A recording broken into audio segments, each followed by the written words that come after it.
All right. Well, what a blessing. I hope you guys are experiencing and growing and learning and understanding in the amazing and wonderful truth that's being exposed on many levels. Uh, I know it doesn't always like immediately change your life, and yet at the same time, it can immediately change your life as you're capable of embracing and as you learn the little pieces. I think oftentimes we are so programmed to fast food that we think that everything is supposed to come right now, and with with this creation that we live in, if it's taken us thousands of years to get to this point as people who have come and incarnated, then it should at least get a little bit more obvious that this is a much longer term journey than what maybe we have perceived. We think life is about 100 years old, and it'll be pretty crazy to find out that you've been alive over 1,000 years. Uh, that's We had another new insight. I'm always amazed when these things come to our attention, but in light of especially where we're at in the Nag Hammadi, here in John's writings, we all know, we just perceive that the Gospel of John, we know it wasn't written by John the Baptist because he didn't have a head, and the book of Revelation was written by John, and we also know that wasn't John the Baptist. Uh, if there is any credence to the naming of these in this document that we're reading now being called, which is one of the most profound, but it's also one of the most I don't know, secretive and protected documents of this book of documents.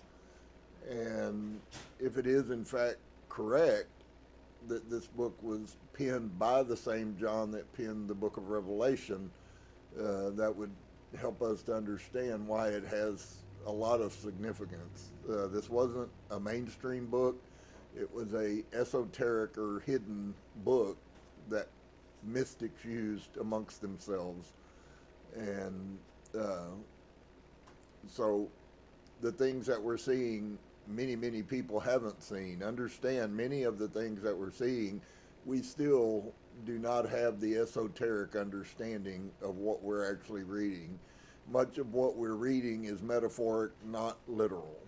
Uh, and you can take that and do whatever you want to with it, because you could say, well, all of these people and the parts and how we were engineered, which is what we were engineered by other beings. And that should have been pretty obvious to you last week, that if you didn't get anything else out of it, you should have gotten that we were engineered by other beings, and it wasn't by one being, it was by many beings. And of course, there's a lot of other ancient documents that show that that's also correct. And so, there's a kind of a little riff, and seems like these things always exist in scholarship. But there are many people, scholars, who believe that these documents, the Nag Hammadi, were existed in the first century, very near the time of Yeshua. Well, it seems like people have a real huge misconception that somehow all the Christian documents that you were programmed to through the course of your whole life, that somehow those books existed in the day of Jesus. And unfortunately, most of those documents also were not written until after 312, when Constantine declared Christianity the language of Rome for worship. And which, as I've shared with you many times, is really nothing but the extension and a name change of the Roman imperial cult. So it's really funny, because Christians are the worst to talk about cults, and they're the biggest cult that exists. And so I just wanted you to hold that in your mind, that it's very possible that these writings pre-existed Christianity by several hundred years. So it's not surprising that Christianity would come and want to destroy this, and Valentinian and Marcionism, and there were quite a few sects of mystics that existed over those times. And so if you see something here that just blows you away or is so out in front, then don't really be so surprised by it. Many of these things were well known, but not known after Christianity. And so their work was very difficult to get rid of this knowledge. They want you to be slaves. And it's worked very well for 2,000 years, and if they can get it to continue another 2,000 years, they will do the same. It's just a little harder now to kill thousands of people with no remorse to maintain or to actually program a society into a belief system. And so I just wanted you, as we go through this, I wanted you to remember that the probabilities or the possibility that this secret book of John was also penned by the person who wrote the Gospel John as well as the book of Revelation. And so if you put all of those in context, now you have a much greater picture of what's being said. To be quite honest with you, the book of John, the Gospel of John, and the book of Revelation aren't 1/10 of what this is. And so they robbed a few little pieces for you, and they stuck them in your face and told you that this was truth. And they left everything that was truth out of it. Some of you may not quite, have fully gotten a hold of that, and I think it's really fair that you understand that these pieces, because we're going to get into some pretty heavy stuff. This is a more clear, concise picture of creation than what you get in the Hebrew Torah. And so I would say to you then, namaste.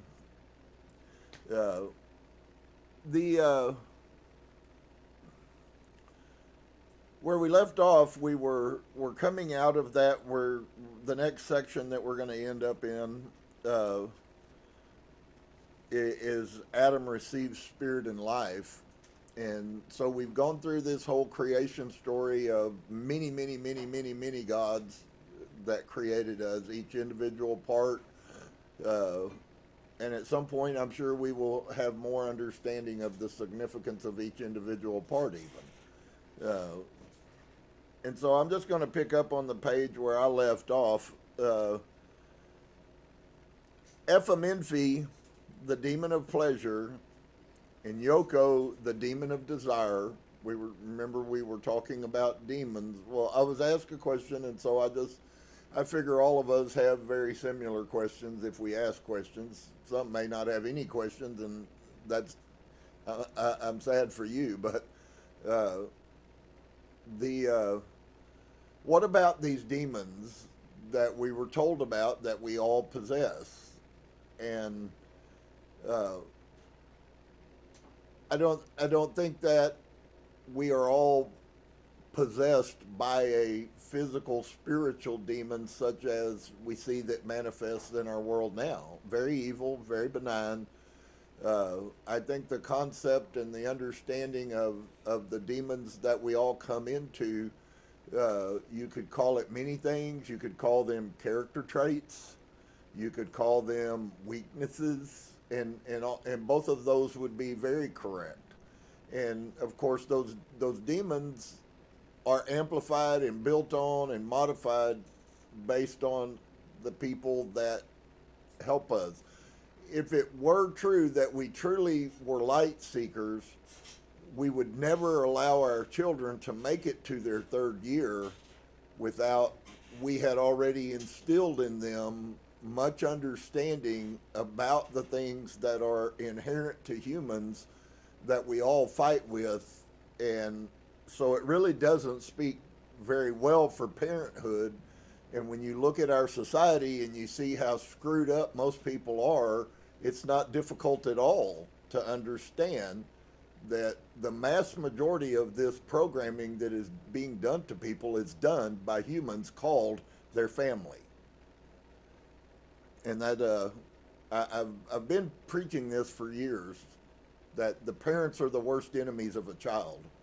And I know everybody loves their children, but we could have a month-long dialogue about what true love even is. Most people I listen to that have ever spoken to me about love don't even know what it is.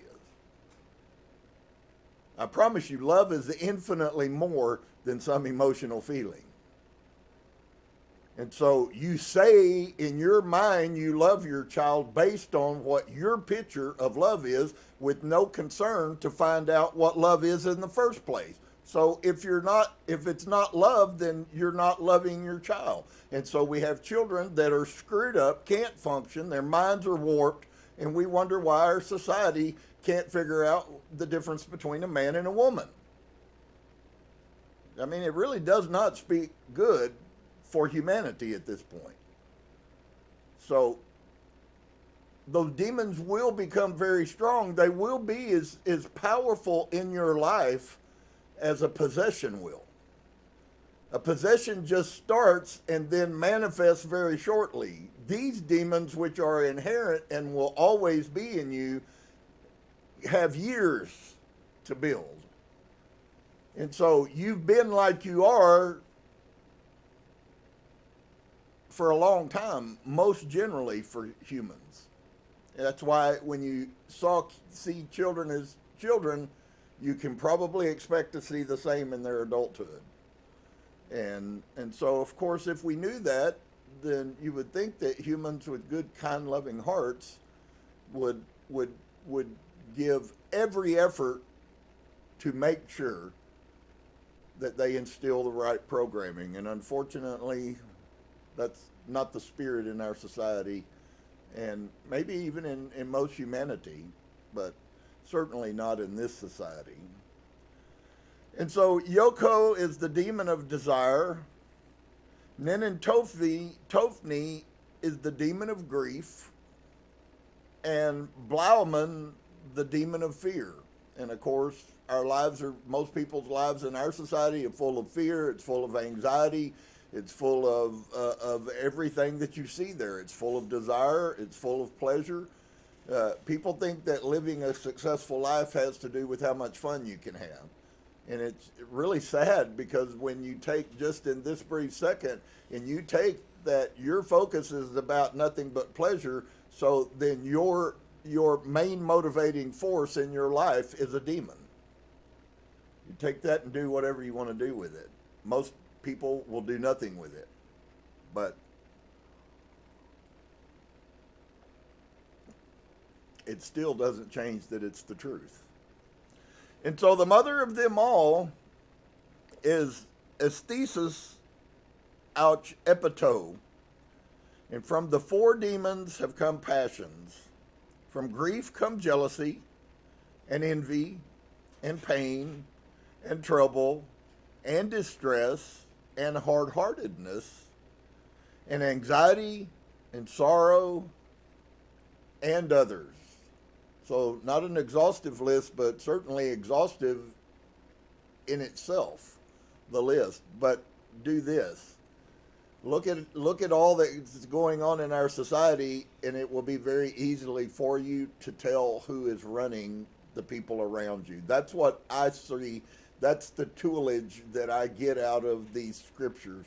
It tells me what the people around me are, even if they don't know. Because sometimes in your life, it's not important that the other people know.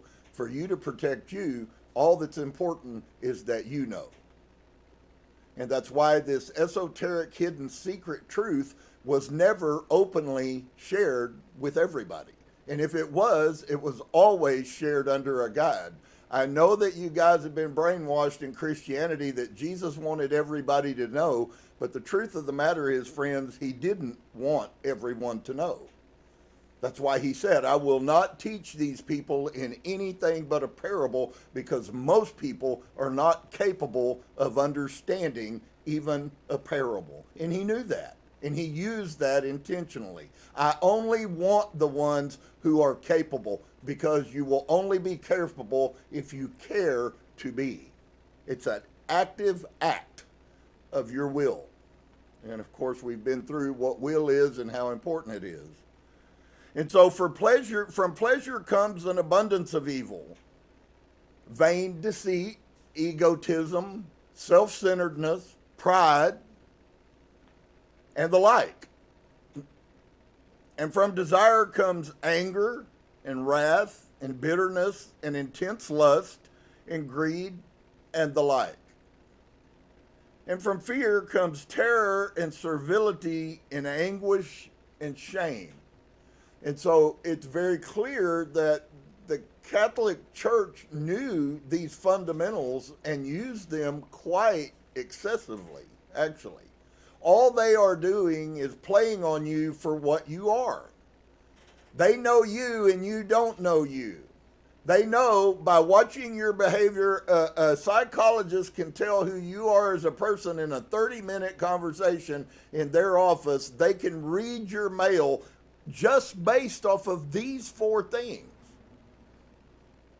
So you are totally oblivious to it, and he has full knowledge about who your makeup as a human being is in less than 30 minutes time.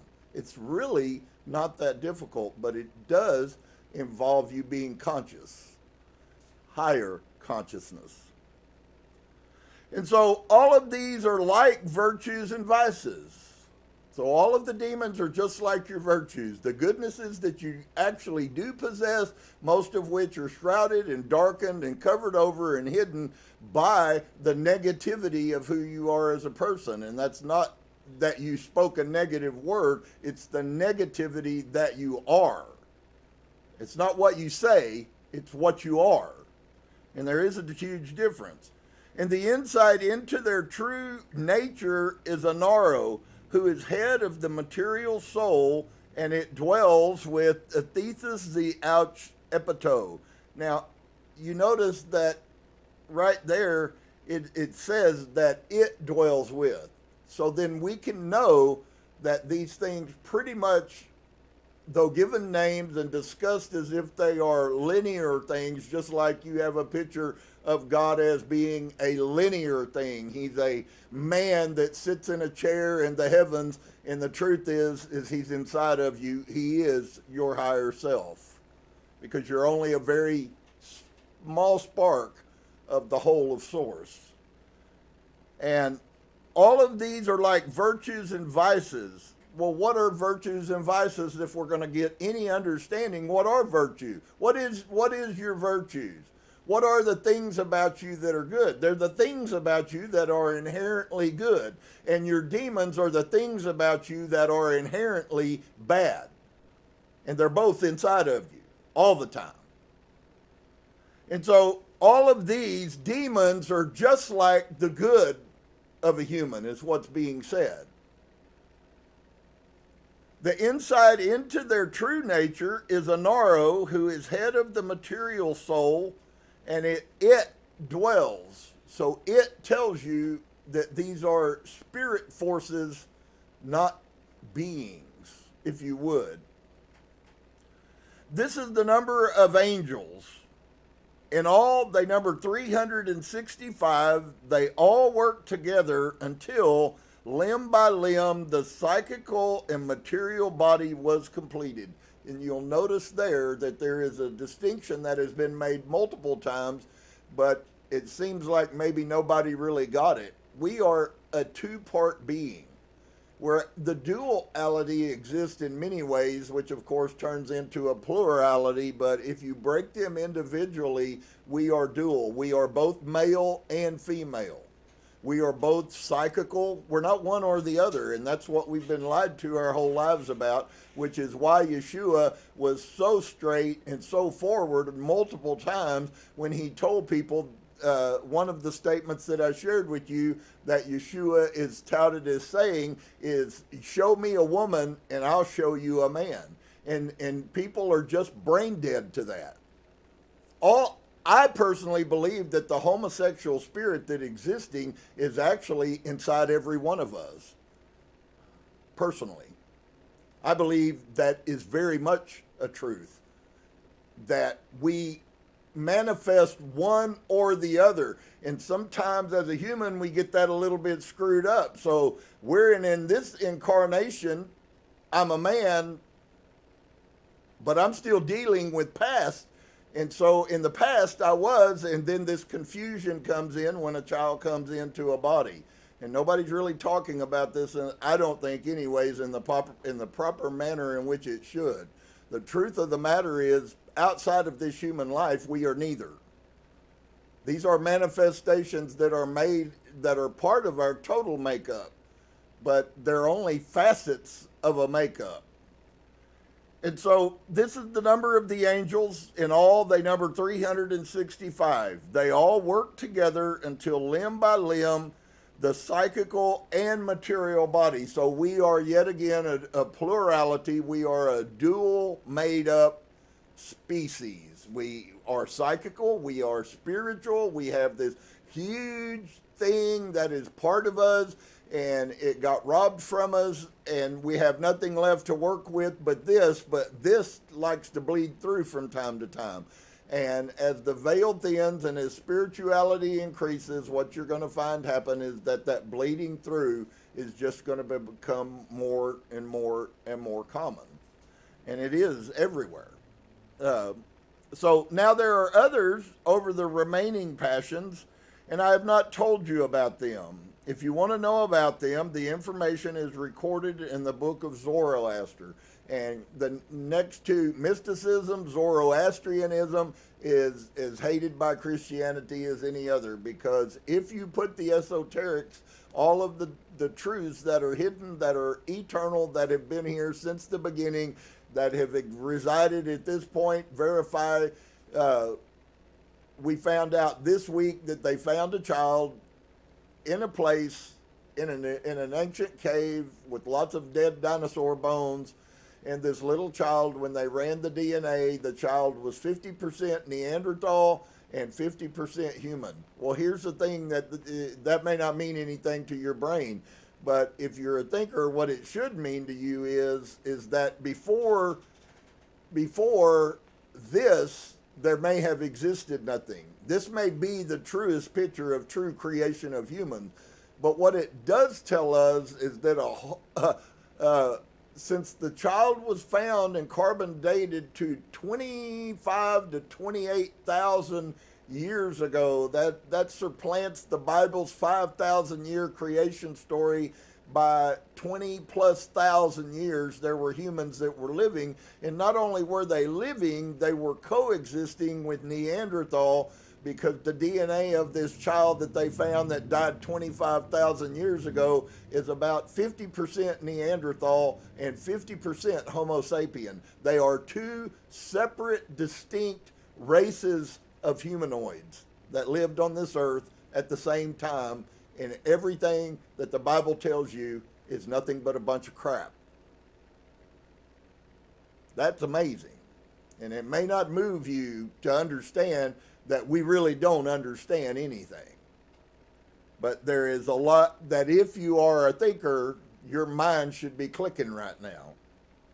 And so, yet again, we find John has a whole new sect of esoteric teaching called Zoroastrianism that is not mysticism as they, Yeshua and his followers, described. And yet he knows it, and he drops that little seed for you. What John's saying in that statement is if you don't care, you won't go look, and if you do care, you will.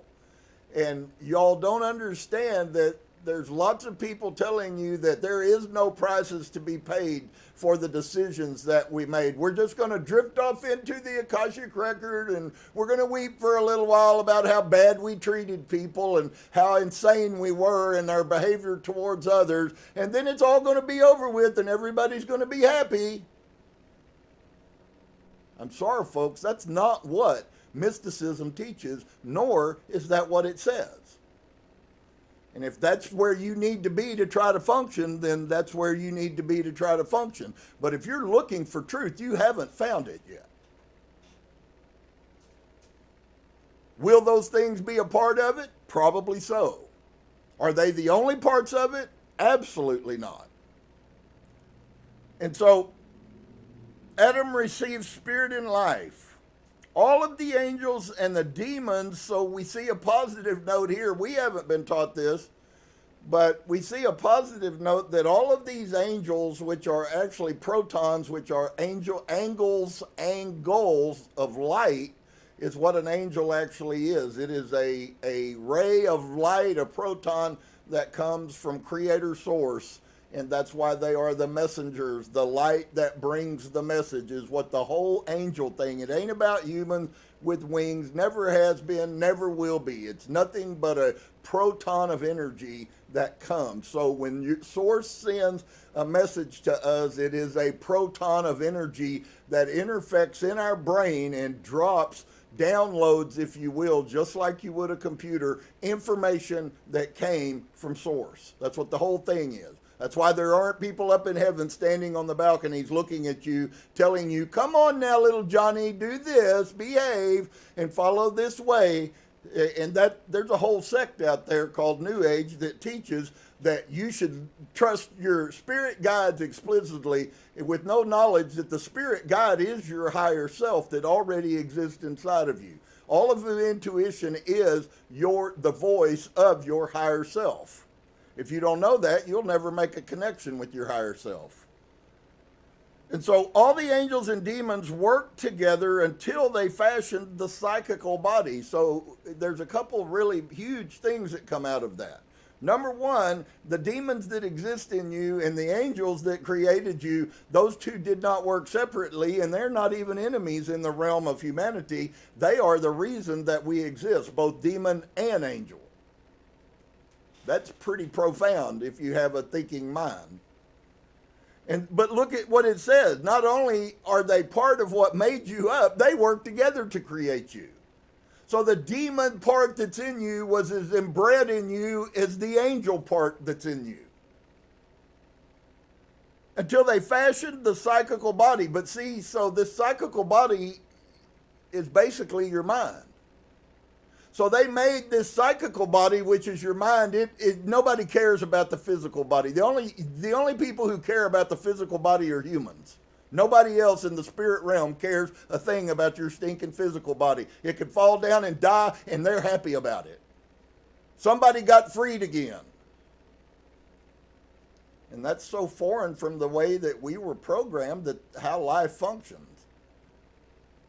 But they were more concerned about the psychical body, and they worked together to build what? To build the human mind.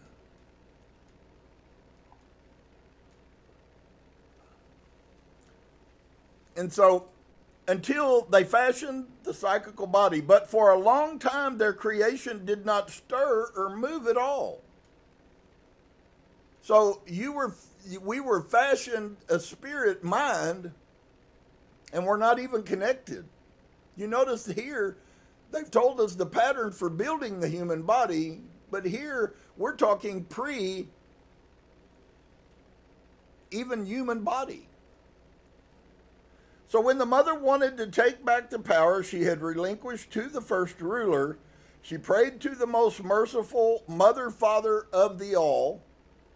And there's something that you also find as you go deeper in hidden knowledge. You find out that the duality of the Creator Source immediately becomes open, and we are created in that image, which is why we are woe man, as one speaker said, that's where that term even came from. Woman and man is why we use the term woe man.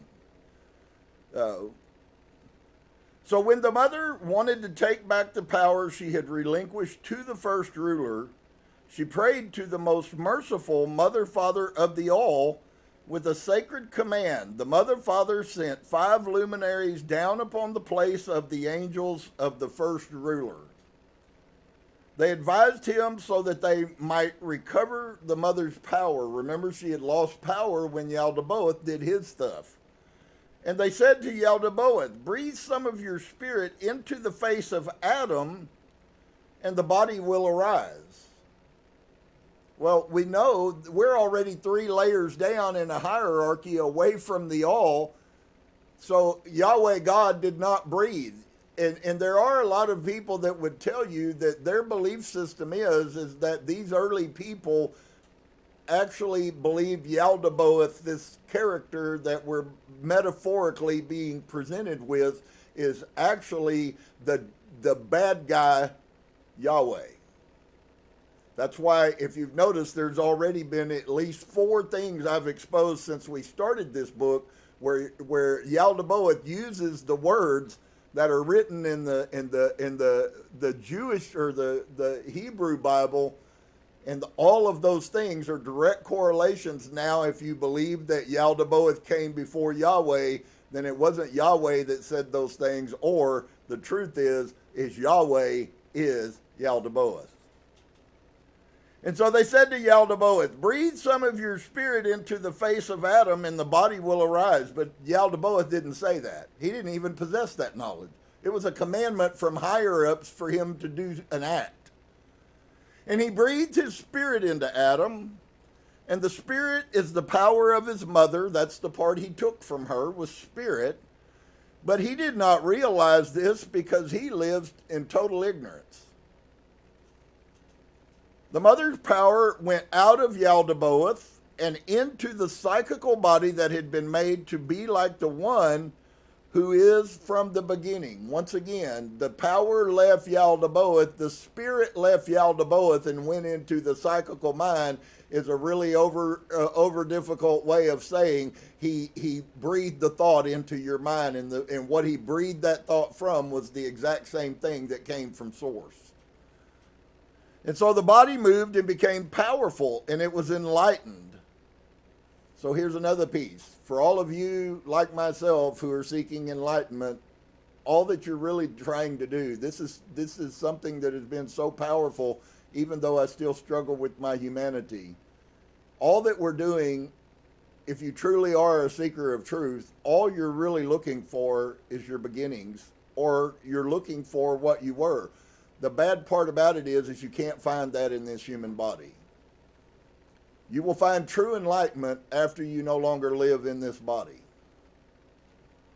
And so the spirit is the power of his mother, but he did not realize this because he lives in ignorance. There's a metaphoric teaching going on there about people in our society that's tied directly to that. The mother's power went out of Yaldabaoth, so he gave away that which he already possessed, which he had no knowledge that he possessed in the first place. And into the mind, the psychical body, your mind, that had been made to be like the one who is from the beginning. Well, we know that everything was created by source from his mind. We went through that whole dialogue 3 times now, I know, in the last 6 months. And that he had a thought and that thought manifested. That is creation. When we have a thought and that thought manifests, that is creation in the purest form. All that we are doing, whether you know it or understand it or even believe it, is irrelevant. All that you are doing is just repeating the act that Source did when he created. He had a thought and he created that and it manifested, and that was proof of his thought. And so the body moved and became powerful, and it was enlightened. So we started out our beginnings, friends, enlightened. And there's been many people over 20,000+ years now who have worked very hard to take our enlightenment away from us. And you'll see why. There's actually, this is the Dems would call it a conspiracy theory. The truth is that it's a conspiracy reality. It's not an if, it is a fact. And so at once, the rest of the powers became jealous, although Adam came into being through all of them. So we have this picture now. He was created by all of these beings. Maybe you've heard somewhere, some of you should have at least been enlightened and awake enough to have heard this all the way back in Christianity, that the angels were jealous of humans. You knew that? You heard that. I was a good teacher by sharing that.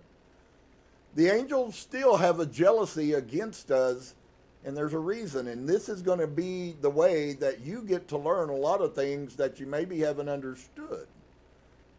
And so our bodies moved and became powerful. I want to start right there because the first thing that they began to attack was not only our enlightenment, but how powerful that enlightenment actually is.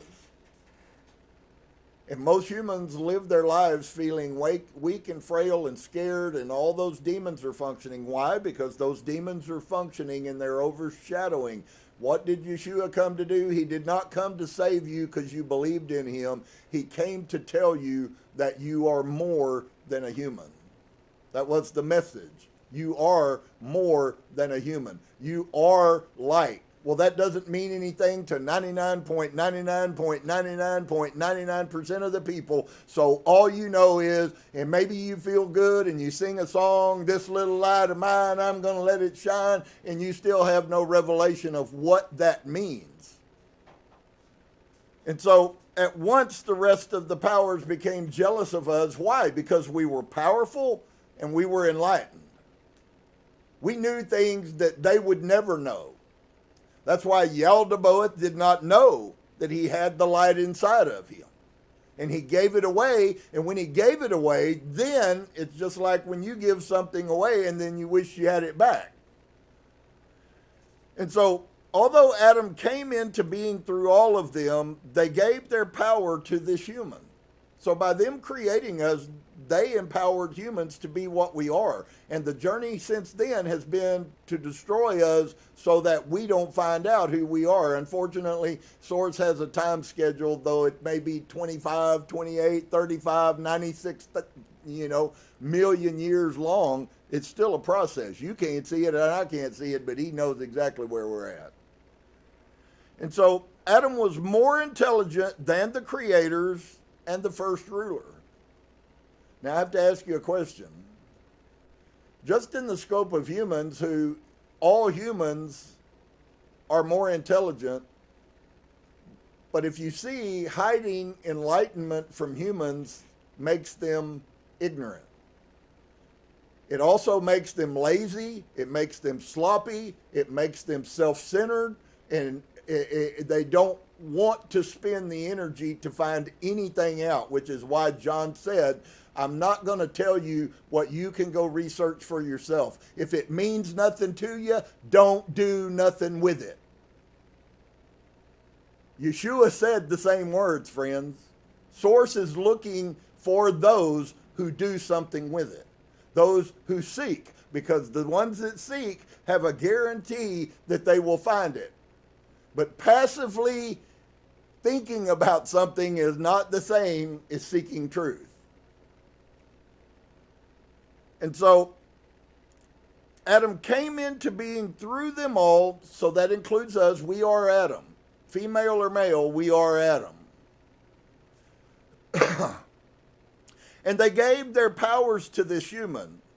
So this is an affirmation you could add in. There's been many affirmations that I've shared that you can take truths out of here and begin to speak them over yourself. The first thing that will change your psychical mind and begin to empower you is for you to recognize that while you may not know it, you are powerful. You just have to sow yourself into that and believe that that is true, even if you can't see it, even if you can't manifest it. Is irrelevant. Because the beginning of the journey is that you see it and it hits you in your spirit. For those who hear those words and it doesn't hit them in their spirit, you're either not in a place yet where you can receive truth, or maybe there's many other reasons. I'm not trying to diagnose why somebody will not hear what I'm saying, but I do know that Source told me he was only interested in the ones who would hear my words. He wasn't worried about the ones who won't. You take with that whatever you want to do with it. I don't really care. But I know what he said to me. And so Adam was more intelligent than the creators and the first ruler. When they realized that Adam was enlightened and could think more clearly than they and was stripped of evil, they took and threw Adam into the lowest parts of the whole material realm. Did you hear that? We're down here because of who we are. Wow. If you would take the opportunity to ponder that a few years, you might actually get the huge, massive revelation that comes out of that. It's not just words, whether they're New Age people, whether they're Zoroastrians, whether they're Valentinians. It's not just New Age knowledge, friend. This is a spirit realm truth. You are more powerful than the wicked forces. That's why Yeshua said that you will cast out demons and you will possess this power. Part of the casting of the demons Yeshua was talking about was causing you to lose your innate demon, which you have been feeding, which is called you. He wasn't talking about spirit demons that float over here. And some people have legion of those demons inside them.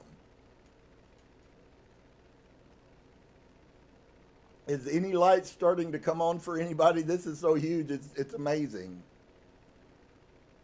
And so Adam was more intelligent. So say that to yourself. I am more intelligent than all the spirit beings out there. Because, friend, whether you believe it or not, that's still a true statement. It's only when you begin to believe it that it begins to have power for you. It's there, it's powerful, but you cannot access it because you don't believe it. And so Adam was more intelligent than the Creator. So when you do stupid things, you really could look at yourself and you could say to yourself, self, you're infinitely more intelligent than that stupid action you just did, or that stupid thought you just had, or that stupid word that you just said. And if you did that, eventually in time, your mind, your psychical being would begin to grab a hold of that, and it would turn into one of the most positive things that you could possibly ever do to yourself. Because immediately you will begin to be empowered to stop doing all those things that you as a pathetic human view as stupid in the first place. So if a human thinks it's stupid, you might get a picture of what it looks like in the spirit realm. And so when they realized that Adam was enlightened, so I could say what Yeshua said, we are the enlightened. It's really funny because everybody in the mystic world is all looking to be enlightened, and I just read to you that we were created enlightened.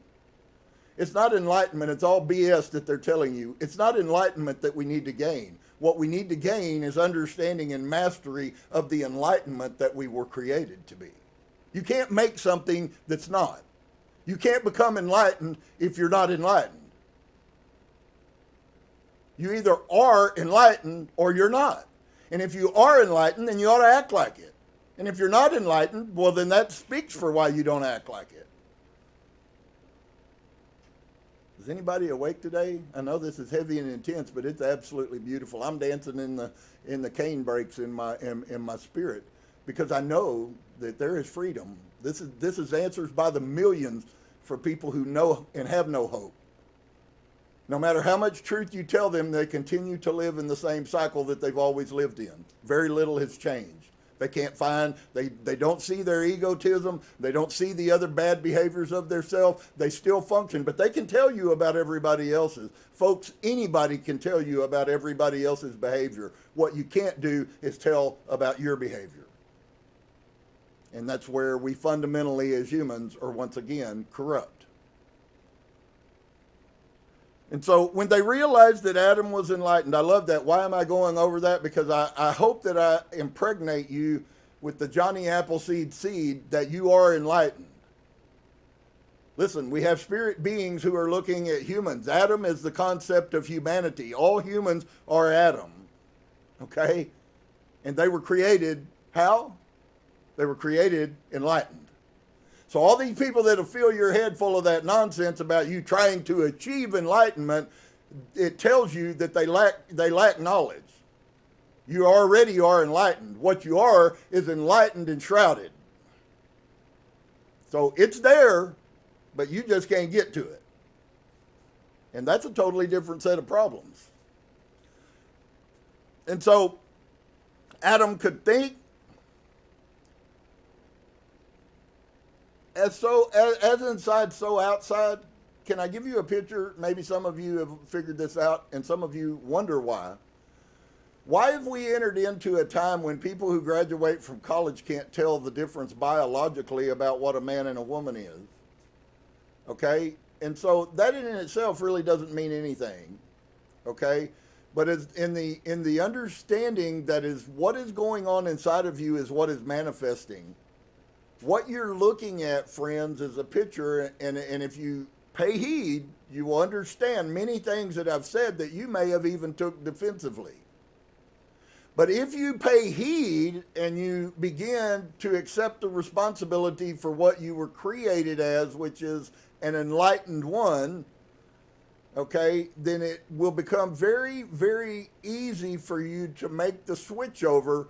What we're watching in our society is a manifestation of what's going on inside of people.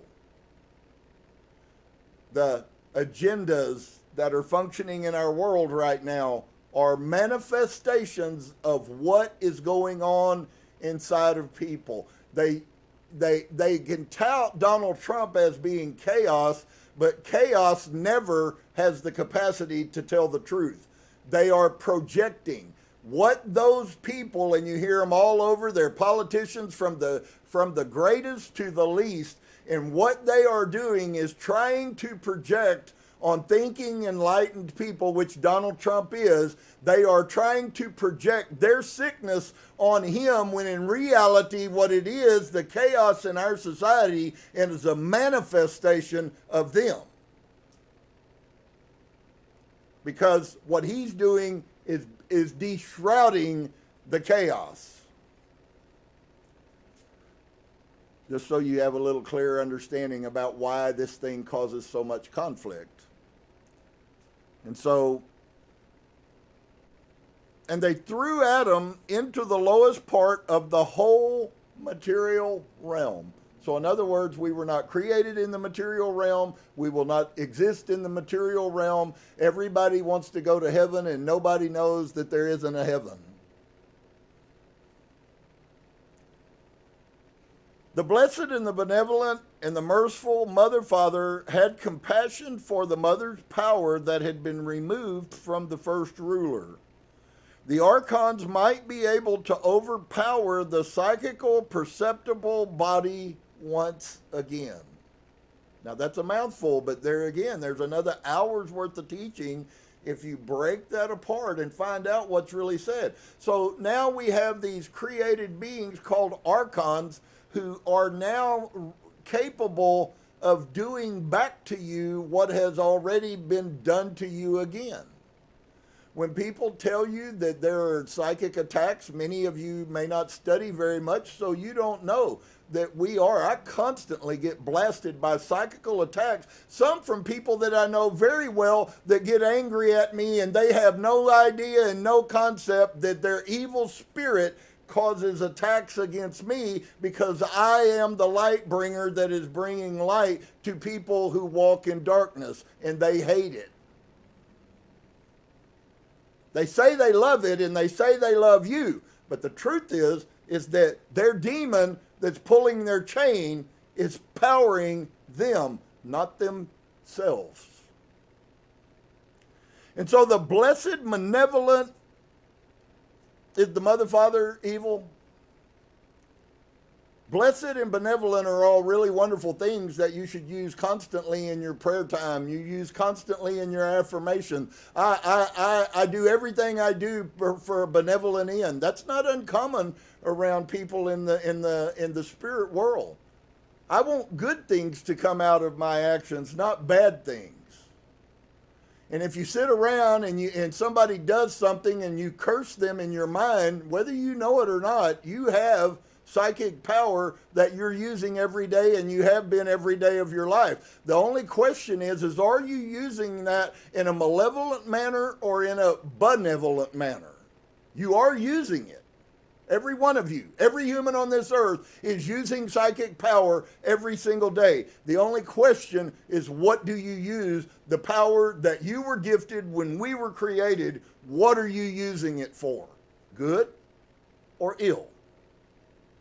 And so when you have one of those thoughts, when somebody's better than you and you get offensive, let's see, we can go to our list of demons and we can find out what demon is running you right now. And if anybody listening would listen and take these things and write them on a notepad and carry them with you, you will watch all 4 of these demons function in your life every single day, whether it's with your boss, whether it's at a grocery store, whether it's when you're driving a car, makes no difference. You are functioning in these realms every single day. But people won't take the truth and go use it. Most won't. And so the blessed and benevolent, merciful Mother Father had compassion for the mother's power that had been removed from the first ruler. The archons might be able to overpower the psychical, perceptible body once again. So, with its benevolent and most merciful spirit, the Mother Father sent a helper to Adam, enlightened insight, who is from the Mother Father, who is called life. Did you see that? Once again, is that something that you have to seek after to receive? If you're praying for enlightenment, you're just wasting your word. Source isn't listening to that. And now after today, you don't have to worry anymore because now you know. So past this point, it's an ignorance. It's a choice. You choose to be ignorant. I know we don't like to say those words, but they are very true. We make lots of choices of ignorance. And it's not somebody else, it's you. But you won't tell yourself it's me. You want to find somebody else to blame it on. And so, with its benevolent and most merciful spirit, the Mother Father sent a helper to Adam, enlightened insight, who is from the Mother Father and who is called life. So once again, we were created in enlightenment, and now Mother sent something else. Mother Father sent something else that is also already in us. If you're looking for this enlightened insight, friend, the reason you can't find it is because you're looking for it, because you already are it. But you can't see yourself because that's not what's important. What's important is all the other things you think that everybody else is telling you should be doing, that's spirituality, when the only thing you need to do to find true spirituality is to look inside yourself. And if you're honest, you will find the bad about yourself, and it, in many cases, especially when you start the journey, is infinitely larger than the good is. That is, the perceptible to your mind is more prevalent than what you really are. That's what this whole journey is supposed to be about. And so she helped the whole creature, laboring with it, restoring it to its fullness, teaching it about the descent of the seed, teaching it about the way of ascent. So we've already had the teaching, Michael, of how to ascend. That was done thousands of years ago, which is the way of descent. So by ascending, you must descend. Let me see. Did I find some references to something similar to that in the Bible? Let me see. John the Baptist told us many times, he said that I must decrease, right, so that I can increase. I must go lower so I can go higher. That also speaks to humility. What is keeping most people is pride. And pride will destroy you. What would be destruction if you understand you're already enlightened? Anything that keeps you away from enlightenment. And what does that? What brings that on? Pride.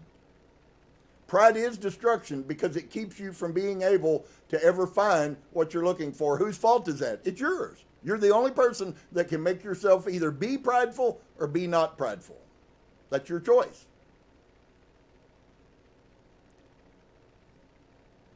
The imprisonment of humanity. The human being Adam was revealed through the bright shadow within. The bright shadow within.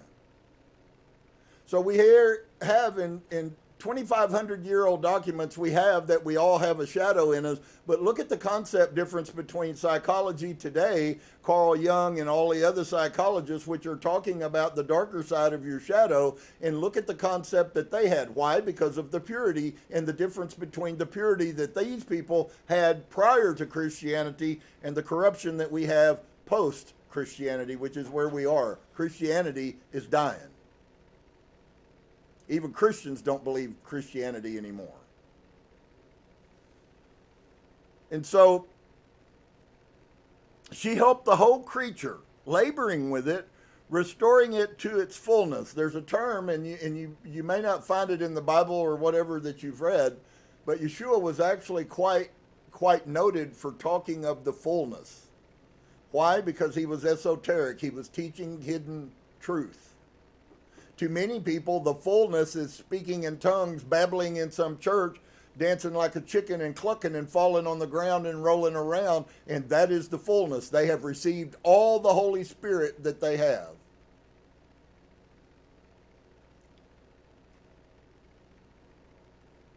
Enlightened insight was hidden within Adam. Adam is man. And so, if I haven't already said enough, then here's just another kicker that goes with validating what I said to you. If you are on a journey for enlightenment, then the only way that will work for you is if you journey for the enlightenment that you already are. And if you're looking for higher consciousness, the only way you'll ever find it is to find the consciousness that you already own, that you already are. I just jumped about 25 years in front of most spiritual teachers.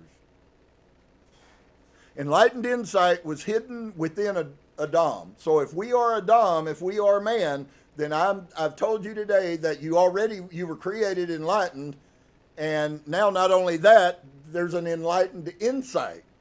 An insight is a thought, a pre-thought of something that hasn't been manifested yet. So I have an insight. I have a thought about something that could be before I have knowledge necessarily it is. That's why people say, well, I need to find spirituality and I'm looking for enlightenment. That is the insight that tells us some reason in humans intrinsically that we are spirits. What is that? That is, she put that in us so that we could come to a place in our journey where we would be able to hopefully unwrap the onion and expose the enlightened that we are. And my dear friend, every human being is already this. Let that soak in for a minute. See, until you take responsibility for what you are, you have no power to change who you are. You're weak. That's why you are never successful at changing. That's why you're the same person no matter how many thousands of hours of teaching you haven't changed. You're the same person with the same thoughts and the same actions and the same behaviors. And that's applicable to every one of us. Wow, today is truly a blessed day.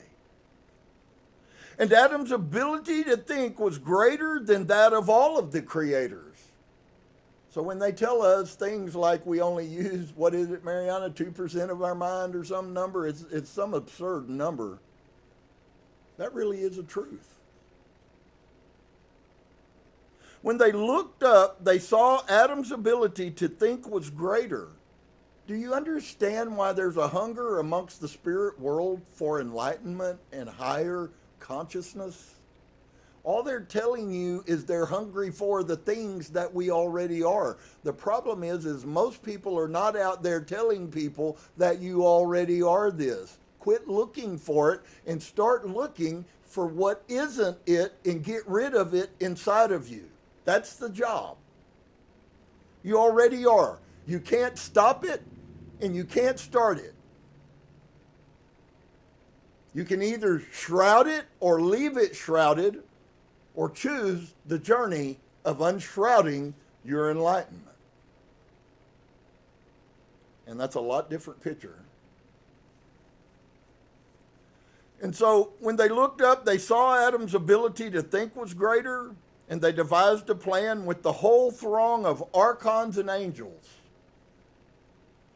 They took fire, earth, and water and combined them with the four fiery winds, and they wrought them together and made a great commotion. The rulers brought Adam into the shadow of death so that they might produce a figure again from earth, water, fire, and the spirit that comes from matter. They haven't started talking about this in science, but they will begin to talk. And I'm hearing little pieces here and there where science is starting to say that there is more to matter than meets the eye. And that is a precursor. You will be ahead of many scientists when you understand that every bit of matter also is spirit. And so, from the ignorance of darkness and desire and their own phony spirit. Wow. There it is right in the book, friend. And their own phony spirit. It's not the true you. I've watched people that were as kind as could be, and they were just as fake as the person who were anything but that. It's not about the behavior, it's about the behavior.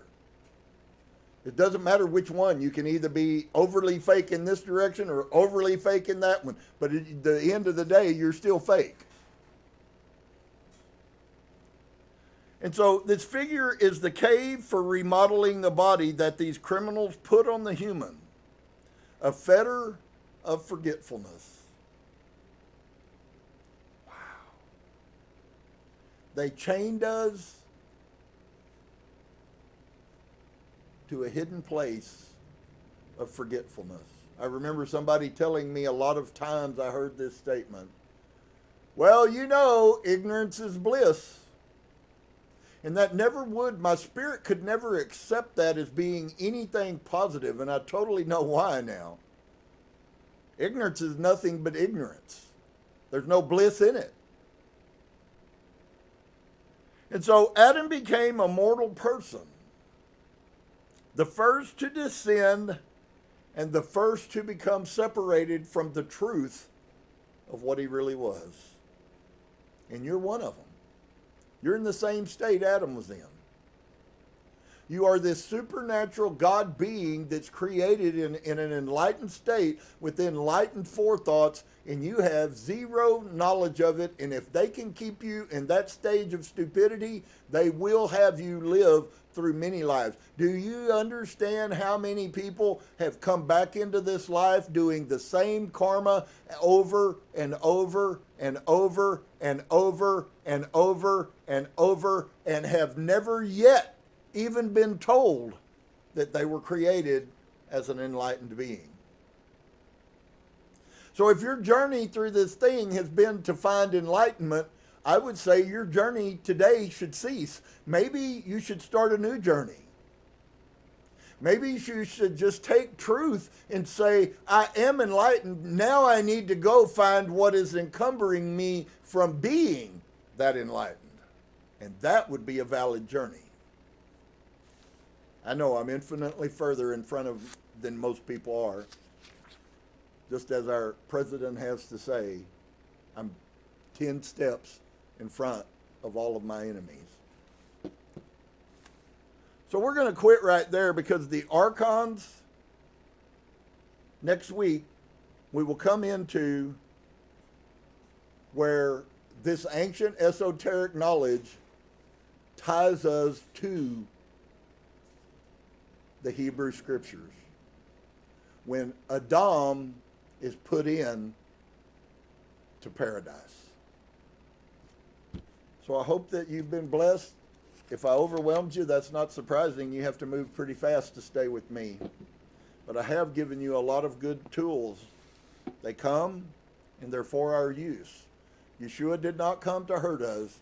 He did come to save those who will accept the truth and use it. He did come, and he told us all the truth. You are light. That is, there's nothing that's more true than that. I just read to you that we are enlightened. Well, where did he get that knowledge? And who else besides him knew that? Was he telling all the ones that knew, or was he trying to tell those who did not know? The ones that knew already knew, friend. He didn't have to explain that. John already knew who he was. Everything that John says is a metaphor to the picture of who we are. Even the pictures in Revelation are metaphoric pictures. If you're waiting for the devil and all of that stuff to happen, you're going to be sad. You better live 20 more lives, and you still ain't going to see it. So, we're blessed. We've been given an opportunity. It's the most amazing opportunity. Even though I have human that I have to deal with. All of those demons fight with me every single day. No question, it's a fact. I think it's strange that people don't recognize that they are fighting with demons. I tell Marianne all the time, there's somebody that's attacking me psychically. That could be somebody that's close to me and just negative thoughts, or they got pissed off at something I said that they don't like, and they start throwing those negative stones at people, and they affect you very much. It's actions, it's words, it's behaviors, but I'll tell you what's the most troublesome one is the thoughts. You don't have to say anything to cause negativity. It's not about you said something that somebody else feels is being negative. Yahusha said lots of things, and he would have taught us not to say the truth if the truth is negative. He would have never said any of the things that he said that offended so many people. So you have a wrong, screwed up perception of what true negativity and positively even is.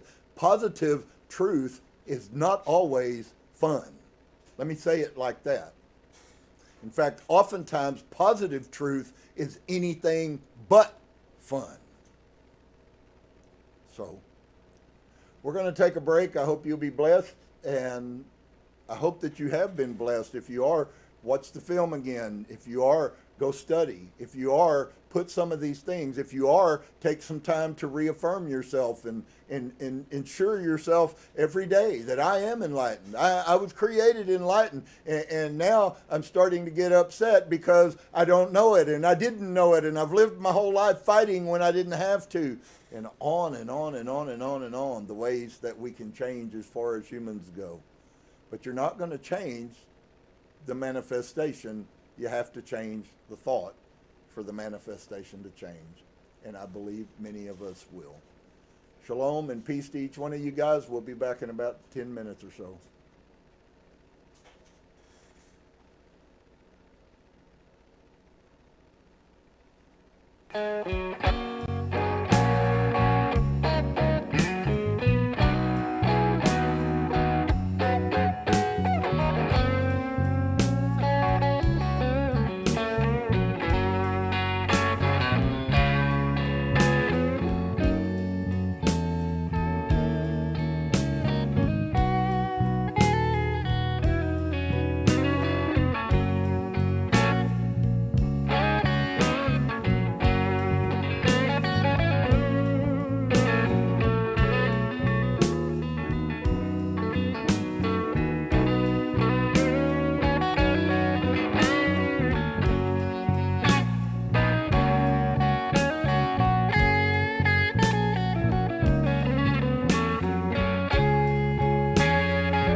blessings to you guys. I hope that you are grabbing a hold of some of this. It may be perplexing or whatever. I'm sure everybody has their own way of accepting truth. But the wonderful truth of it is that if we accept the truth as it is, then we begin to put it in our lives. And I believe in many ways that our lives begin to change. It's not always that you're just going to become the most successful, perfect person. But sometimes it's those little struggles that you have that make you even closer to what you truly are.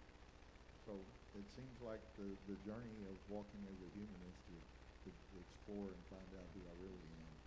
And that's a pretty wonderful thing, which is why a lot of people are looking for their higher self. Those that do know are looking for their higher self. And so the name of this first song, I think, fits very appropriate, and it's called All on My Own.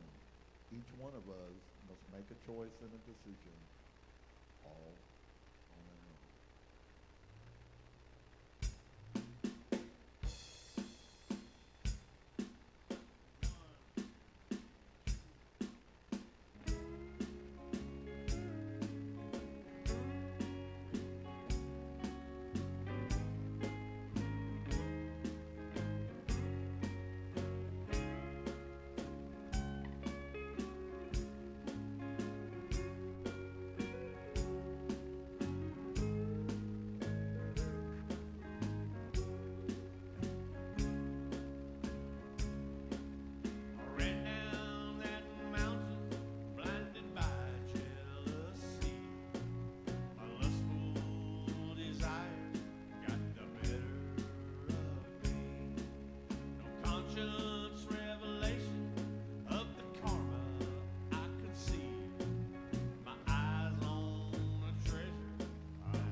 wonderful picture. You know, it is amazing that Source is so many.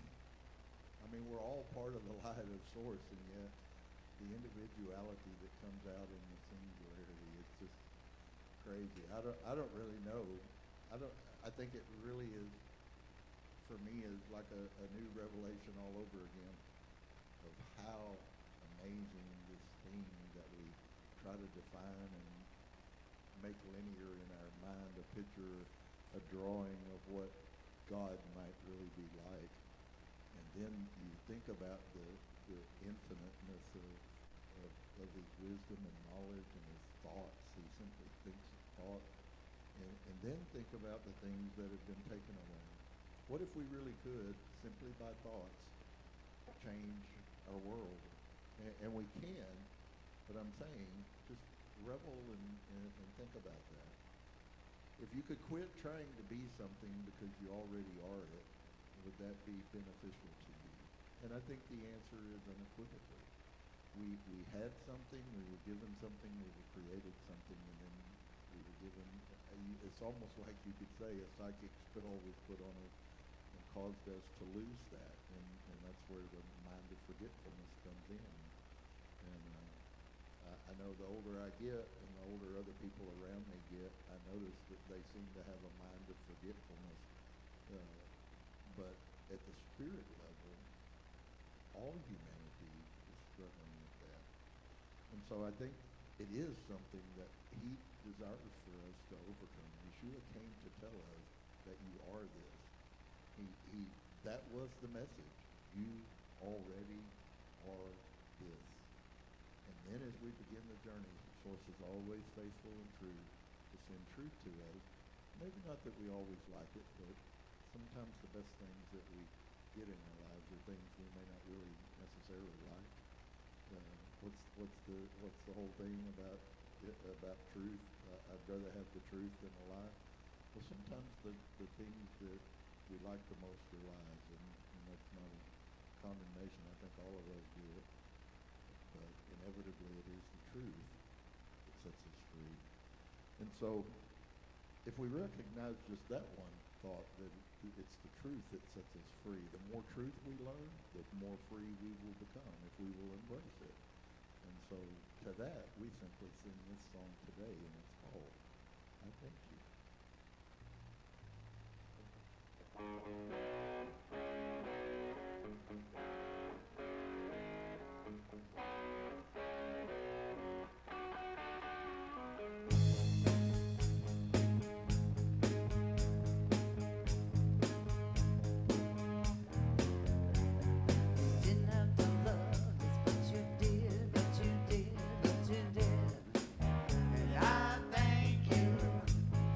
Didn't have to love us like you did, but you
indeed, I want to thank you. We really are blessed. I know that we don't always all feel like that we're so blessed when we're going through hard times or when we're going through new learning struggles, and you hear that something is different, and then sometimes the hardest part is recognizing truth. But then when you recognize it, sometimes the hardest part is making the shift from what has been. There are many paradigm shifts we make in our life. We were walking in this direction, and poof, something happened, usually cataclysmic in the spirit realm, and then poof, all of a sudden we're walking in a totally different direction. But the source desires for us to flow.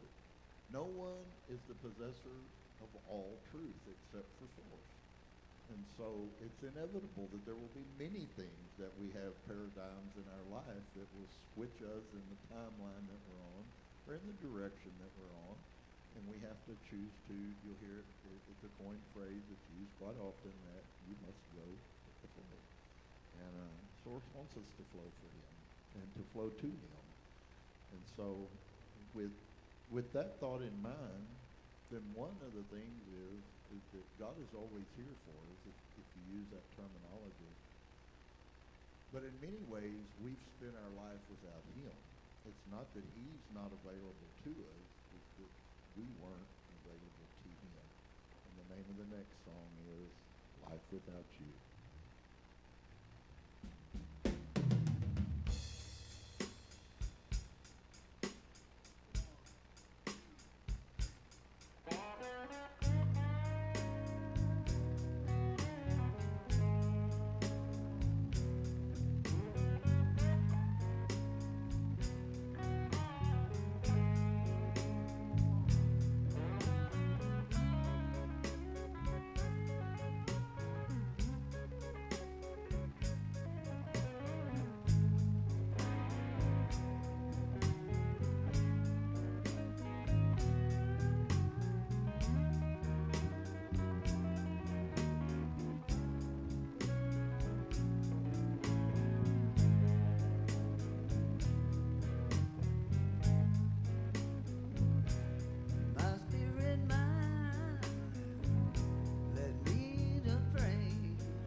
life without him is a choice.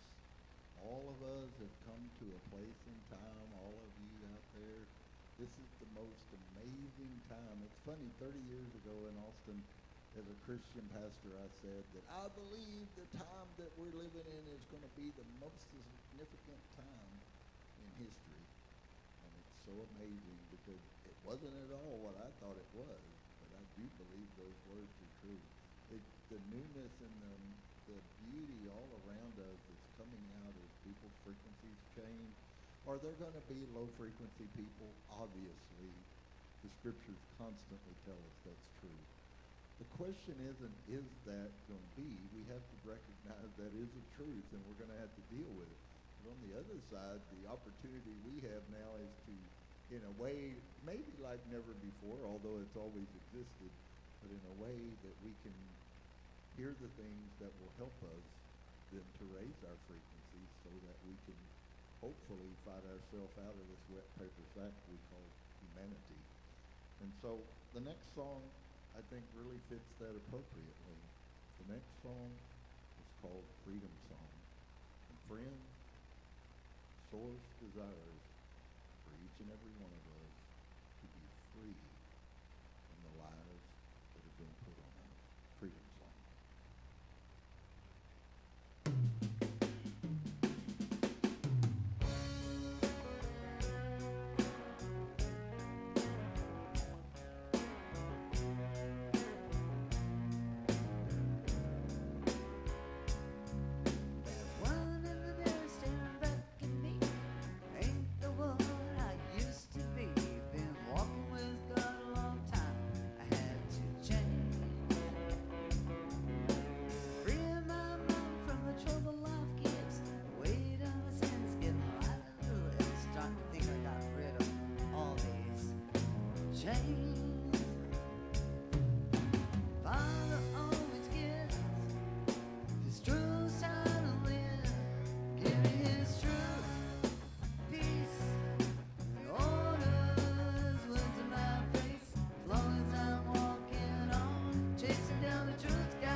Chasing down truth, guys.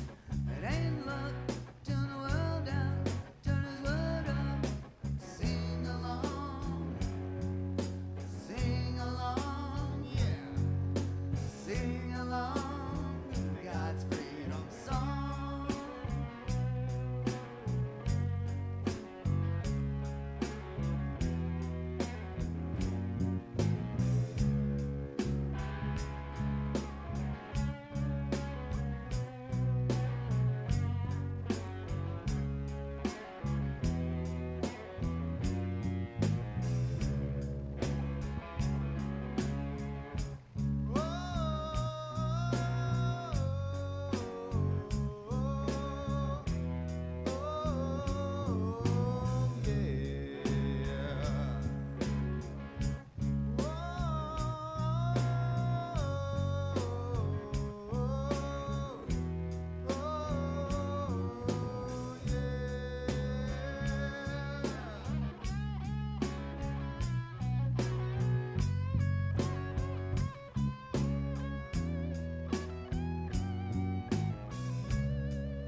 on. What a wonderful day it is to be alive and full of joy. Hopefully you are full of the sun outside. I don't know where you guys are at. Some of you might be in the hundreds already in Texas, but it's beautiful here. The sun is shining. Source is everywhere. The presence of his beauty is imminent on all fronts. And so I just encourage you to take advantage of all of the things that he's trying to show us, whether they're difficult to understand or maybe not so difficult sometimes. All of them are for our betterment. We will be back in just a few minutes.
All right.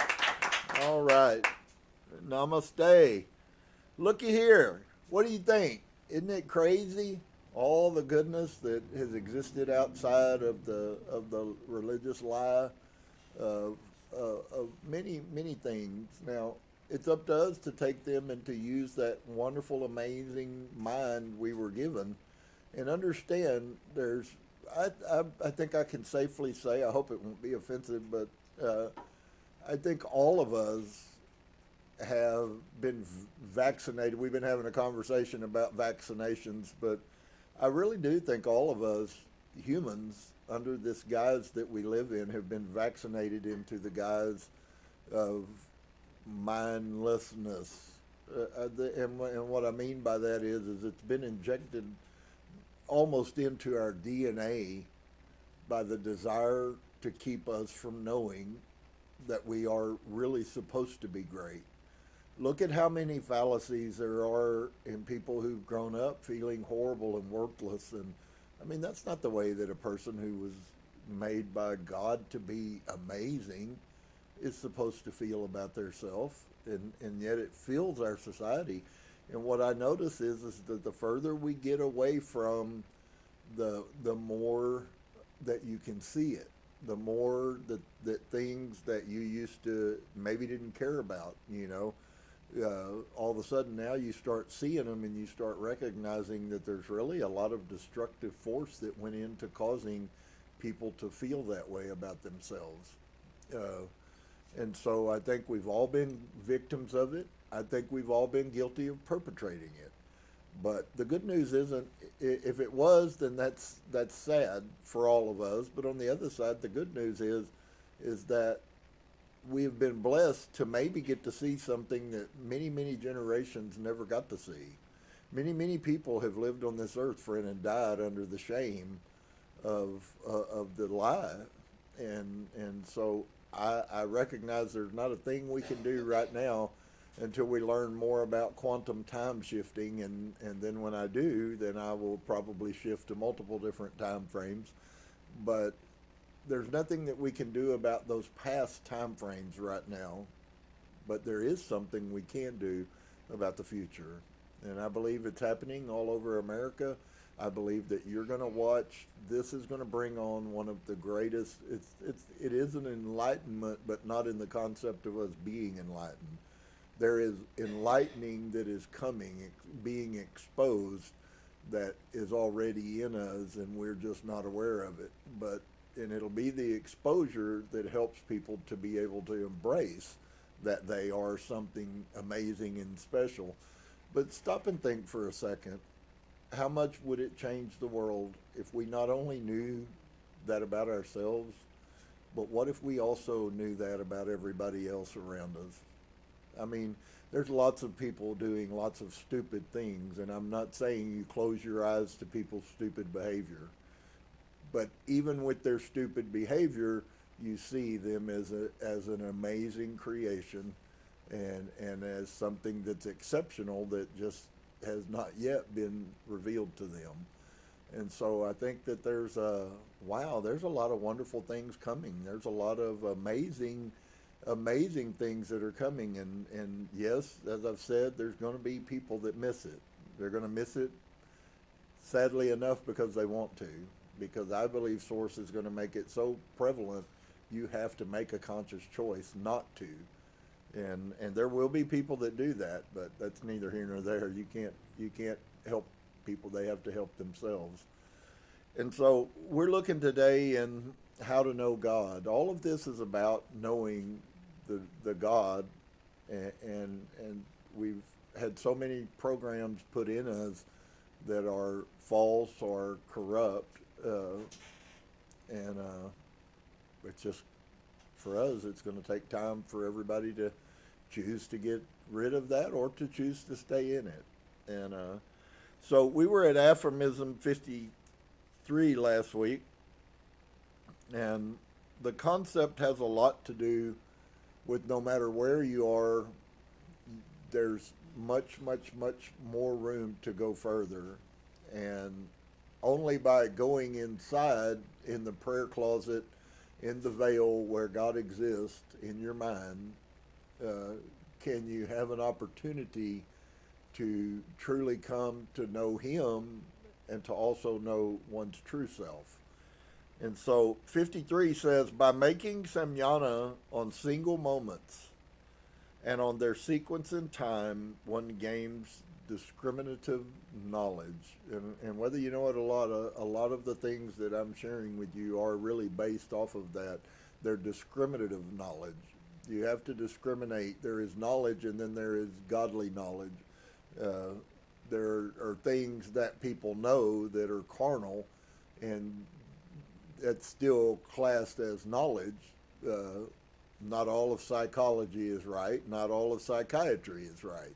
But there is both positive and not positive knowledge in everything. And so here's what's meant by that statement. By a moment is meant an indivisible unit, the smallest imaginable instant. And you noticed earlier that he showed you last week that a time if you're having problems with meditating, that simply taking 10 seconds or 20 seconds, wherever you are, wherever you can start, wherever you can muster, if you would use that term, that you do that. And it's not about that you can meditate for 6 hours, but the truth is that if we continue on and persist, we will increase. And as we learn to do that, I think that there's a lot of places where you learn to move into a place inside oneself, and it's not as rigid as the structure that maybe we have been told or taught that meditation is. If you're a monk and you live every day for meditating, well, then that's what your mind is focused on, and that's what you do.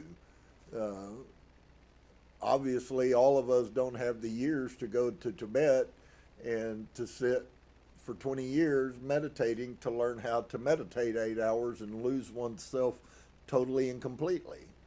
It was obviously something that was valuable, because it's certainly believed that Yahusha was one of those. So if he did that, or if he went up in the mountain and sat up meditating all night to have interaction with higher self, Father, and came back and he then had the answers, or he had the motivation, or he had the direction, or whatever the pieces he needed, he found those inside of his mind. And so a moment is regarded by Patanjali as an object. It belongs to the order of external phenomena, like a dog, a diamond, or a tree. But a sequence of moments, that is to say, what we call time, is not an object. It is only a structure created by our minds. It is an idea. By making samyana on single moments and on their sequence in time, the yogi comes to realize that the entire universe passes through a change within every single moment.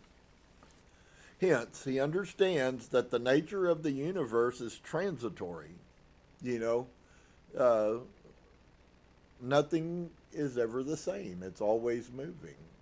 And this understanding is what is meant by discriminative knowledge, because the yogi's mind is not subject to the illusion of time. He can understand the real nature of his experiences.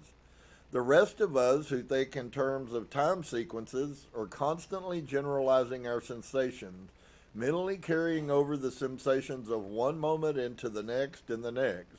We say, I was sad the whole afternoon, when in fact we were only sad at 2:15, 2:37, 3:01, and so forth. Thus, we not only deceive ourselves, but suffer much imaginary pain.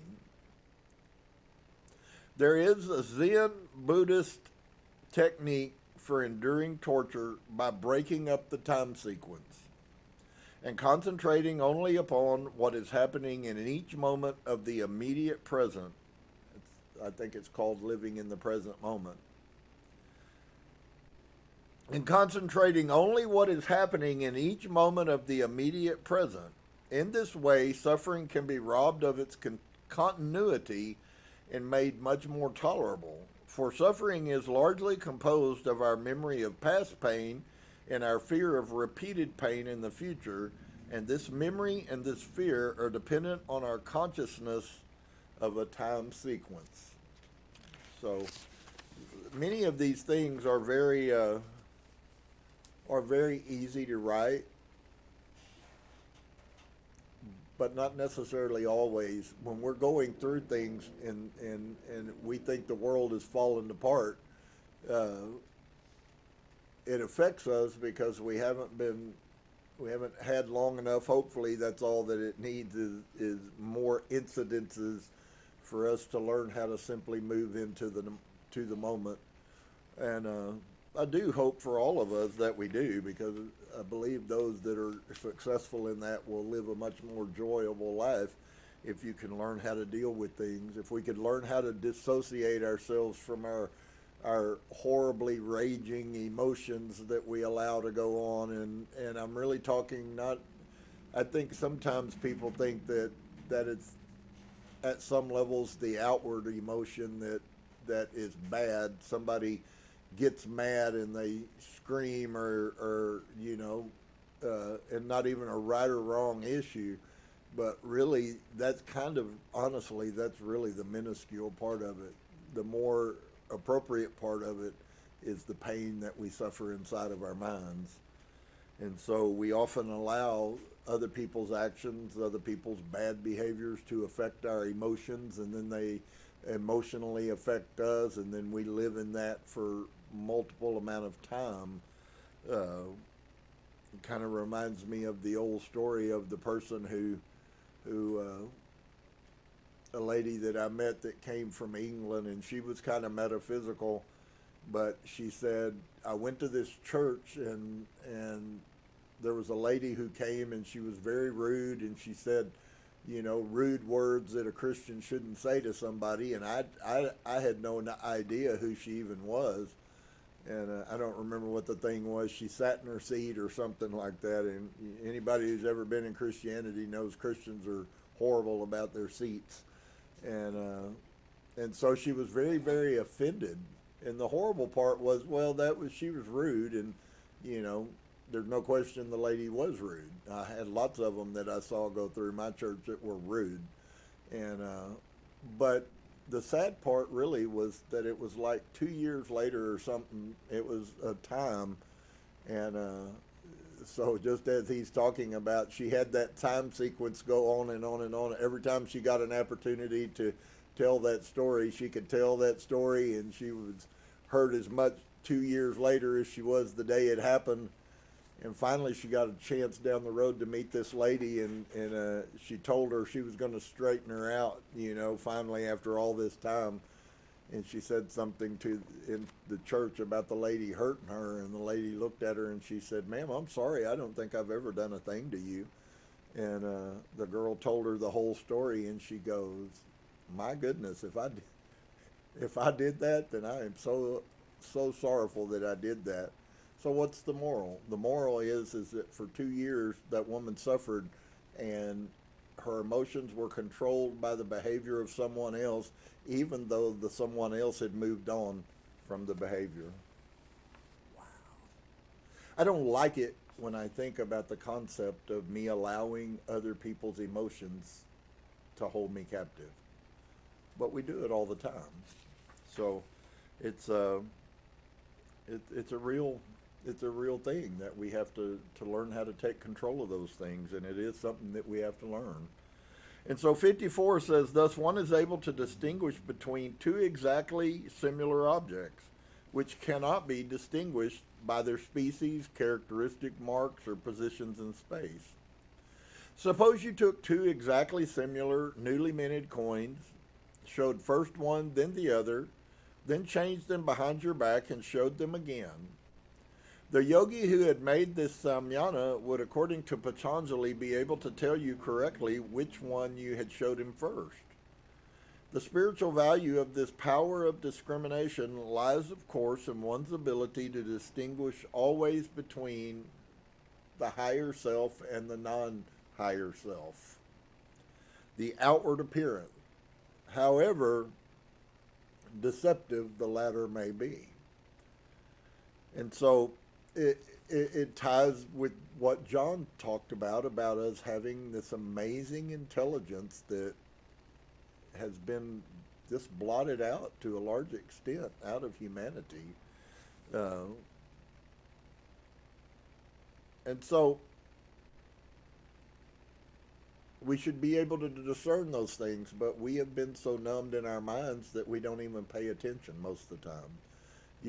Most people couldn't tell you if you put two old dissimilar coins, most people would not pay enough attention. So this discriminative knowledge delivers a man from the bondage of ignorance. And I think the guise of all of this that Source is doing right now is about delivering those who desire to be free from ignorance. It comprehends all objects simultaneously at every moment of their existence and in all their modifications. So that sounds like a really effective way to simply say that this person is very much in the moment. They see the differences that other people pay no attention to.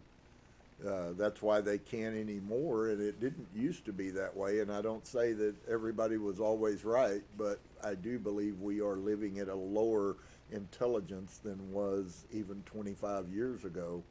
You know, they used eyewitnesses. Now an eyewitness has almost approached to the point, because people are so mindless that they can't trust them even in a court of law. Used to, if somebody said, I saw that person do such thing, you could believe people. And now you can't even believe them because they're so mindless. And then they find out that the person, they might have been present, but I promise you they weren't present.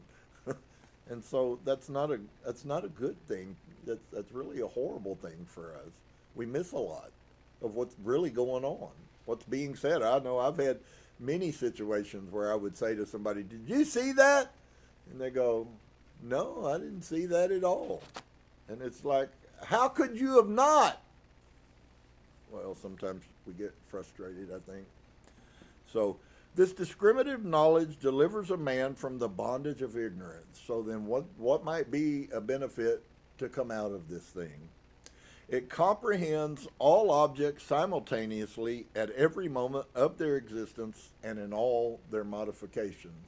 So could you safely maybe come to a tune that person is mindful? Of course they are. They're aware of what's going on. Their mind is not like a horse with their eyes halfway shut and one foot cocked standing out in the middle of a pasture. You know, I see that kind of metaphor between a horse standing out in a pasture in that state. You can walk all around that horse, and many times they won't even have any knowledge that you're there. And I see that a lot. We're like horses that stand around halfway with our eyes halfway closed and our mind cut off, and then we wonder why things happen in our life that shouldn't have happened, or whatever the case may be. And so ordinary knowledge based on sense perception is a sequence. We learn one fact about a given object, then another fact, then more and more facts. But the yogi who possesses discriminative knowledge understands objects totally and immediately. If, for example, he meets another human being, he knows him at once. And in all of his past and future modifications, as a baby, as a youth, an adult, and an old man, such knowledge is infinite. It is within eternity, not time. It delivers one from the bondage of karma and ignorance. And there is a reason why that happens. And it, unfortunately, some of it comes right out of our societal programming. We are being programmed by the TV to be, if you can pardon my language, I'm being rhetorical, but we are being programmed by the television and media to be brain dead morons, to have no ability to think, to only take whatever somebody says with no thought process. And it is working, whether you believe it or not. It is working in our society. And I'm thankful that there's some people who are not part of that, who are in control of our country, and that might become something that you have to actually be able to read and do math when you graduate. Graduation isn't just an opportunity for you to get a scroll of paper. And we were in the home school stuff, so I know that's true, firsthand. So, in all of his past and his future modifications, as a baby, as a youth, as an adult, and as an old man, such knowledge is infinite. It is within eternity, not time. It delivers one from the bondage of karma. Can anybody answer this question? What causes karma? What causes karma? What does? What causes karma, Mike? The stuff that we do. What causes karma, Dave? Okay, Mariana, what causes karma? I have here 4 people, and they all gave me the same basic answer. Okay? All right, be kind to me. They're all wrong. Because what causes karma is our minds. Your action cannot happen until you make a decision in your mind. So the action is how it manifested. So all you are right in that way. I'm not trying to make anybody wrong.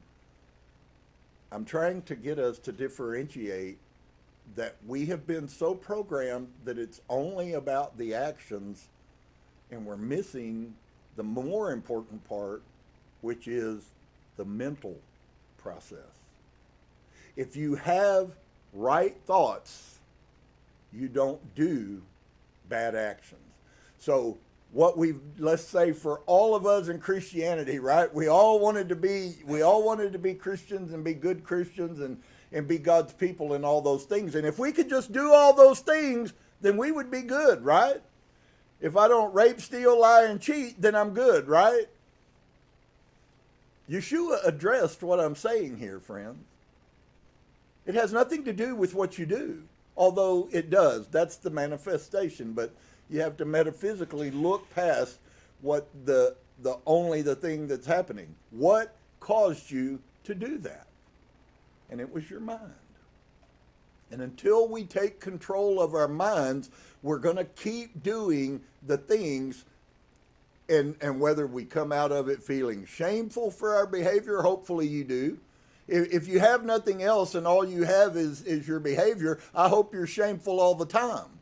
Because that's the only thing that might help you stop these bad behaviors. But the truth is it was your thinking a long time before you ever did the thing that caused the problem. So where was the real problem? You can have this root pseudo fix for it's like the doctor says, well, I'll give you a shot. Well, it wasn't the shot I needed. I needed to quit eating all of this horrible food that's killing me.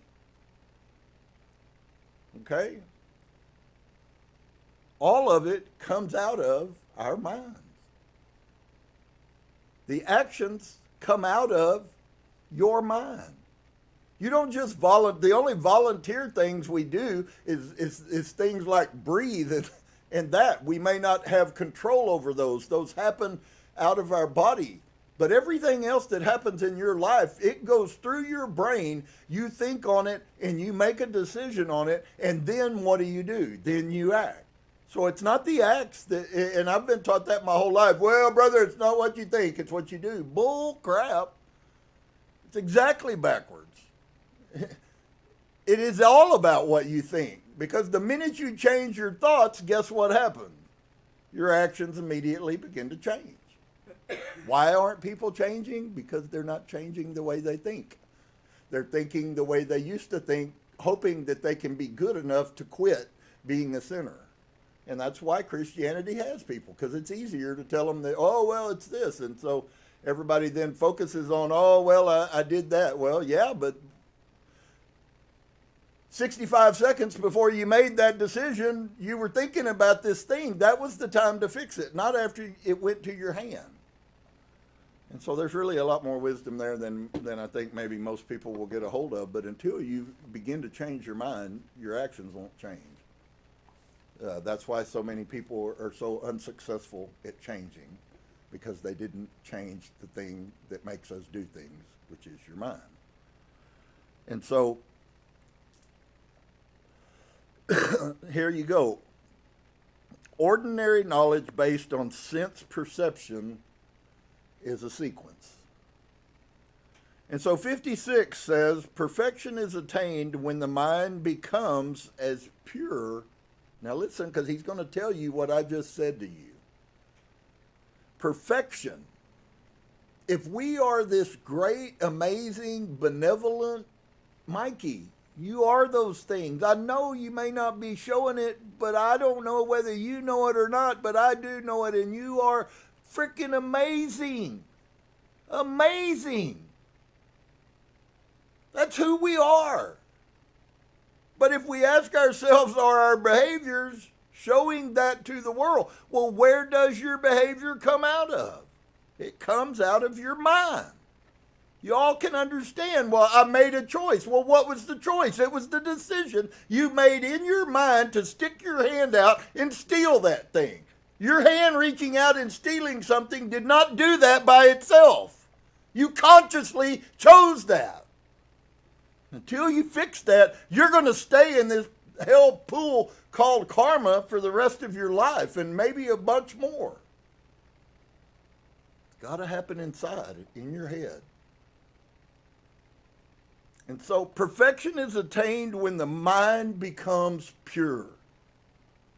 I had a thought, Mike, to stick my hand out and take something that was someone else's. And my mind in that time, in that millisecond, my mind said, that's stealing, and that's not what I am as a thief. And so I did not pick it up. It wasn't my hand's fault.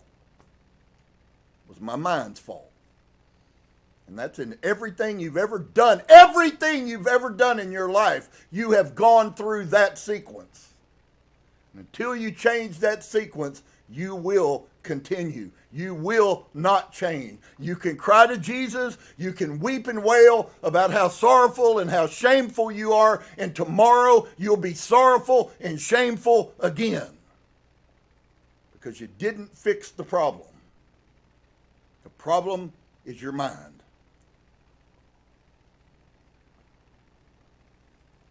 When all of your thought waves in the mind have been stilled, the mind holds nothing but pure. When you turn out the demon of greed that causes thievery, when you turn that out of your mind, it doesn't exist in your mind, but you have to turn it out of your mind. Or it does exist, and it will cause you to make thoughts that have to do with sticking your hand out and taking something inside of you know is not yours in the first place. And if you don't have that conscious, you're doomed anyways. If you say to me, well, Brother Turner, I didn't know, that I was going to steal that. I didn't want to steal it. That's nothing but a bunch of rubbish. Politely. When all the thought waves in the mind have been stilled, the mind holds nothing but pure, undifferentiated consciousness.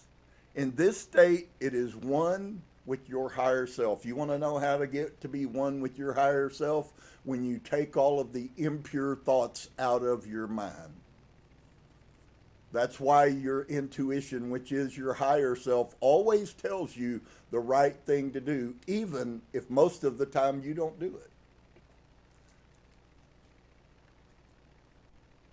In this state, it is one with your higher self. See, while everybody's searching for consciousness, or everybody's searching for enlightenment, what we really need to do is begin a relationship with the true self. That's what all of this journey inevitably is really all about anyway. You say, well, that's not who I truly am. I just did that, or I acted a bad way. Well, you had a thought, you made a decision to do that, and then after the thought, the fact that you had the truth inside of you, so it wasn't that you didn't possess the truth. It was just that you made a decision based against the truth. And then you feel shameful because why? Because you knew what you did was wrong. And you go through that 1,000 times a day, most people. So in this state, you are at one with your highest self. Sri Ramakrishna used to say, the pure mind, oh, it's beautiful. This is one of the most beautiful statements made. The pure mind and the Atman are the same. Well, if you understand the Atman that they're talking about in Vedic circles is your higher self. So here's back to some of the biblical principles. An impure mind cannot see God. I've heard Cryon, I've heard every channeler that there is say the same thing. People who have impure hearts will never get to know who God is. He doesn't like impure people. You can fake it, you can make it in front of humans, and they may buy that crap, but the thing that doesn't is what's inside of you. When I say you're lying to yourself, your carnal mind is lying to the pure one that you are. That's the horrible part. It's not, I mean, yes, it's horrible that you lie to other people by your behaviors and actions and all the falsity and the egotism, and you go on with the whole list of psychological traits. But the worst part is that you lie to yourself. And your higher self isn't buying it. You might be, but your higher self is not buying your lie. And so, next chapter is chapter 4, and it has to do with the wonderful beauty. It's all leading, it's all in the flow. Source is everywhere doing exactly what he always does, which is guide and orchestrate. It's up to us to choose it. Source put this book in my heart because I have a desire to know him. But he didn't make me reach my hand down. I had to go into my mind and find that this was a place I knew that he wanted us to go. And the real whole purpose of all of this isn't so that it can be difficult or anything else. It's really about, just as we saw this morning, it's about freeing us from that which was done to us. Now, I'll admit it, on the base level, we did not do these things that we live our lives struggling over. We did not, for the most part, do these things or set the stage for them on our own. In fact, it was actually done to us. So you can take an overlord picture of what I read to you this morning and what they did to Adam, and you can do the same picture in your mind of all of the influences that were put in your life as a child, your parents, your grandparents, society, what things went on. If you went to kindergarten, those 4 and 5 year old kids are still in that development programming. It's from 1 to 3, and then from 3 to 7 at different levels, because now children are starting to get out and seeing the world, and now there's more influences that come into their life. And so you go through all this stuff and you're being programmed to it. And most of the time, unfortunately, which is what I believe that inevitably an enlightened society will become, is that we no longer are mindless. We will actually access what God wants, which is we think about what we're doing to our children. And that's not to make people feel guilty. I haven't met anybody in my 63 years that have ever raised their children right. Not one child. And every one of those children are messed up because of their bringing up. You go, how long did it take me to show you in the first book with Dolores Cannon that Saudi at 3 years old was being taught meditation, and look at how that served him the whole course of his life. He lived a peaceful life inside. You can have your parents give you everything in the world. What they do now, more than anything, is let whatever trash comes on a television or a cell phone raise their children. And that's not to be offensive, but it is a fact. A child's mind should be seeing things that teach them who they are, not seeing things to pacify the time for them. So we do it. I don't, because I don't have kids, but everybody else does. I did too at the time. It might not have been cell phones, right? Because we wasn't about to give our kids no cell phones. But it's all in the same thing. If we could dare for a minute, and I think the beauty would be really apparent to you, if we could dare for a minute to even just halfway believe that there's some truth in any of this, because they're all saying pieces, they're all so intermixed and intertwined, and they're all there for help, and it's the people who will accept it that get helped, and the other ones will be naysayers, and of course they'll continue to suffer until they die, and they'll get buried, and woe is me, and oh, I'm so sorry for myself, and it was somebody else's fault, which is usually where mindless people function, and then they'll get to come back, and they'll get to go through this again.